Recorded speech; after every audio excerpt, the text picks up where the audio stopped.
What's going on, you guys? My name is Don't Panic 494, and today I wanted to make one more video regarding the Battlefield 4 multiplayer reveal coming out of E3.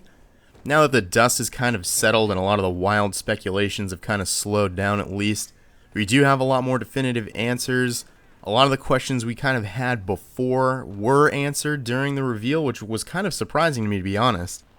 So I think it's appropriate to kind of go back and just kind of talk about some of the things that are most important in my mind. And again, before we even get going, this is definitely not a comprehensive list of every single thing that has been confirmed for Battlefield 4. A couple of things, it's pre-alpha still, a lot of stuff can change, but I definitely want to talk about a lot of the basic principles that they're definitely changing up for Battlefield 4 that I think are, the most important, the ones that people should be the most excited for, and the things that are going to really change the game the most. Now, going back to my pre-E3 video, one of the questions I had in my mind regarded the class balance. And they have confirmed that they are definitely doing a shakeup, which I think is fantastic for the game. Recons are getting a massive buff like we've discussed. They're getting C4 back, like they did in Bad Company 2. They're getting motion ball Pokeballs back, which are absolutely fantastic. If you've never played Bad Company 2, definitely check out, what they're like, because they're freaking awesome. Assault and support players are going to be getting a new gadget to add to their repertoire, which is essentially going to change the way, or it's at least going to add a way that they can either resupply or heal the teammates on the ground. Suppression is going to be getting a huge overhaul, which is going to change the way that all of the classes, behave, essentially. So I do think that they've addressed class balance in a positive way, especially with the Recon kit. Recons are pretty much useless in BF3. They were fantastic in Bad Company 2, so I'm glad to see they're going to have some of their power back from Bad Company 2. Moving right along, the next topic I brought up in my pre-E3 video was regarding the Frostbite 3 engine and destruction, and I think the reveal was, if you will, very revealing on what the Frostbite 3 engine is capable of, and what they plan on implementing in their Battlefield 4 maps. So obviously in the Siege of Shanghai, we saw the massive skyscraper coming down when you destroy all the support pillars. Totally changes the layout of the entire map, takes out some of the water, the debris from the skyscraper fills in the water, and it creates that capture point that was once on top of the skyscraper. It's on that debris field that's over the water, essentially in the water at that point. Also, it changes the whole dynamic of the map. There's dust everywhere, debris everywhere on the streets. It changes the way you can fly. It changes the way you can move around the streets. It's fantastic. Also, we saw walls getting shot up. We saw walls coming down. We saw buildings being totally blown out. I really think that they've stepped up their destruction game for Battlefield 4 using Frostbite 3. I was a little skeptical because they definitely took a step backwards with Frostbite 2, but I think they learned what they did wrong, and I think they're going back to, their roots, where Battlefield 4 should really be a sandbox, should really be able to destroy everything. It's one of the things that this game has going for it that not many other games have.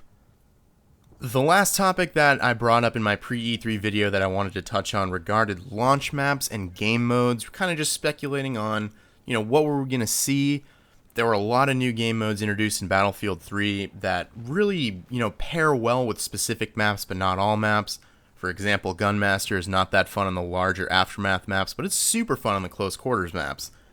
And, you couldn't play tank superiority on Zeba Tower, obviously, so there's definitely some exclusivity with game modes and maps, and I was just curious as to how they were going to spin that for Battlefield 4. Now, in terms of the gameplay itself coming out of E3, it was all Conquest, and it was all obviously on that one map, the Siege of Shanghai.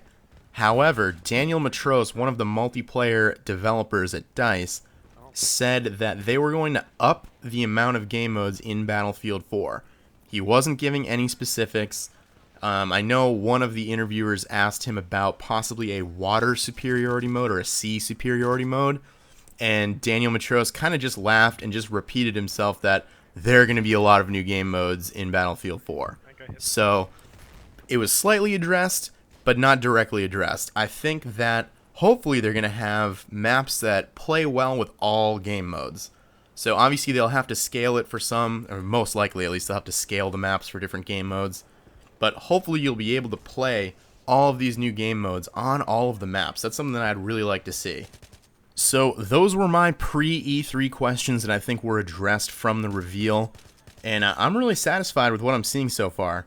Lastly, I want to just briefly talk about some of the other announcements they made regarding Battlefield 4 during E3.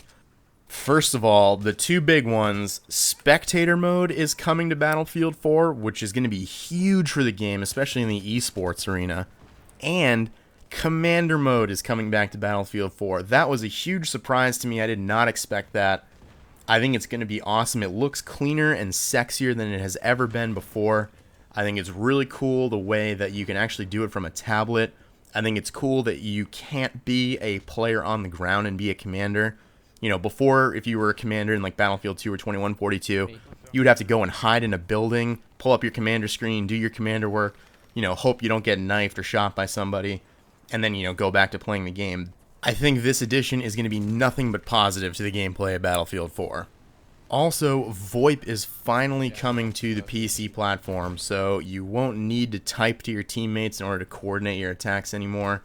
I think that's a huge step. I mean, it's something that we kind of expected to be added to Battlefield 3 at some point. It never came through any of the expansions, any of the patches. So I think everyone can agree that it's kind of a long time coming, but I'm glad out of the box they're going to be providing that to everyone in Battlefield 4. Another really cool announcement they made is they have confirmed that you will no longer be helpless if you're swimming in the water. You'll now have access to your secondary weapons. You'll be able to shoot people with your pistol if you're swimming. You can also sprint while you're swimming, and you can dive underwater. And from the footage I saw, when you dive underwater, if you're spotted, it actually appears to lose that spot. I can't confirm that or not, but that's what it looked like from what I saw in the stream. So definitely a cool dynamic, especially if you have to bail out of a helicopter or something, and you're close-ish to the land. You know, it's one way to just duck underwater real quick, lose that spot, maybe sprint up, and then, you know, don't die like you used to every single time in Battlefield 3.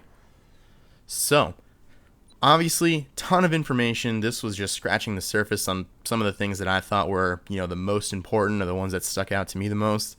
Obviously, we'll continue this conversation as new information comes out. But for now, those are my thoughts. That's kind of my first impression. I think this game is going to be the best one they've ever released, and I'm really stoked to finally get it in my hands. So, I want to take this time to thank you guys very much for watching. I really do appreciate you taking a few minutes out of your day and spending them with me. And I will hopefully see all of you next time. Take care, everybody.